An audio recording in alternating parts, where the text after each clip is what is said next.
So you are in charge of a construction project.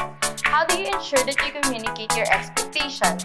How do you establish process and requirements for the work to be executed? That is where technical specification come into play. First of the chronological deliverables of an architect is the drawing, which includes callouts and annotations indicating brief specifications. So the syntax starts with the status, which must appear in the project if it is a renovation or there are existing elements. For example, is when you are handling an architectural interior project, wherein mostly 80% to 90% of the work is already there. There are existing columns, existing walls, existing levels, which must be considered when designing. But if the project is from zero or a scratch, mentioning status like new or existing is not needed in the callout because there will be an assumption that everything in the plan is new. Next is the quantity, which is optional and will appear only if needed to explain the item. And if there is no quantity, next will be the size of the material with its unit of measurement, which can be square meter, cubic meter, linear meter, pieces, and the like. It is important for the unit of measurement to be consistent since it will be used until the estimates. Lastly is the type of material. For instance, the type of material for flooring. It can be wood, flagstones, bricks, asphalts, etc. So let's assume that the client wants 600mm by 600mm tiles for flooring.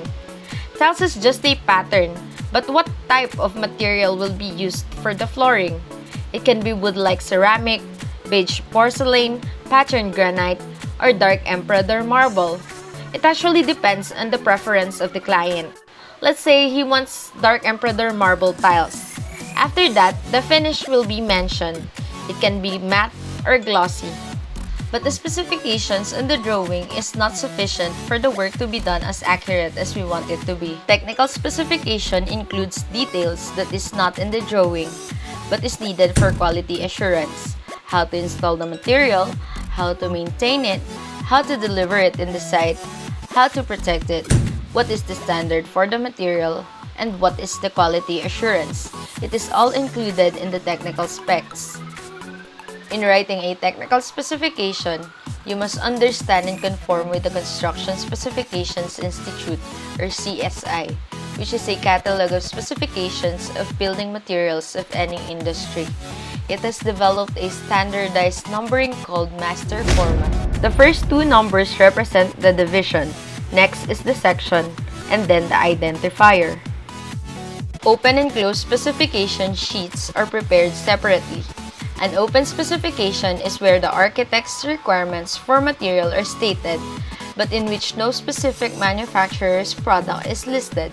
In short, it is generic, while the closed specification pertains to format that are specific to a particular brand, and the brand will be in orange text. Here is an example of a technical specification.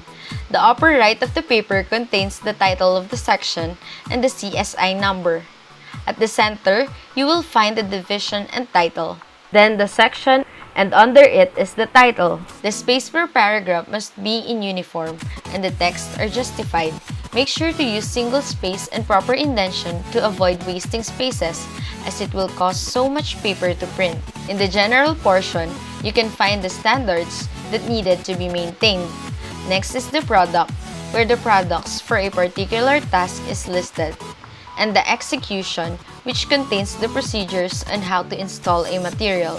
No need to add photos or tabulated form in your text specs. There are separate sheets for text specs, specification sheets, technical data, catalog and brochures, and BOM and BOQ. And lastly, the company and contact details must be on the footer.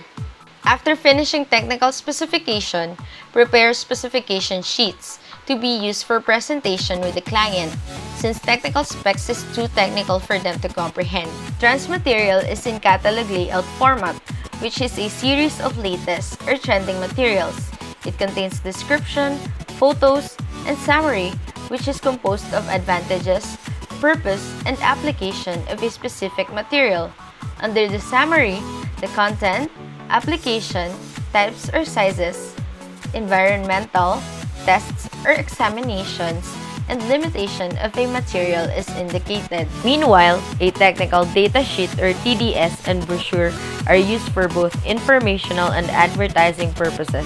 On the other hand, bill of materials and bill of quantity help project planners and contractors in understanding the inventory requirements associated with a project. As you can see, in order to get what you expect, a technical specification must direct. I am Almira S. De La Cruz, an enthusiastic and dedicated apprentice in Concipio Tectura. For more information, you can visit our social media accounts. And if you are interested with Concipio Tectura, you can book or contact us.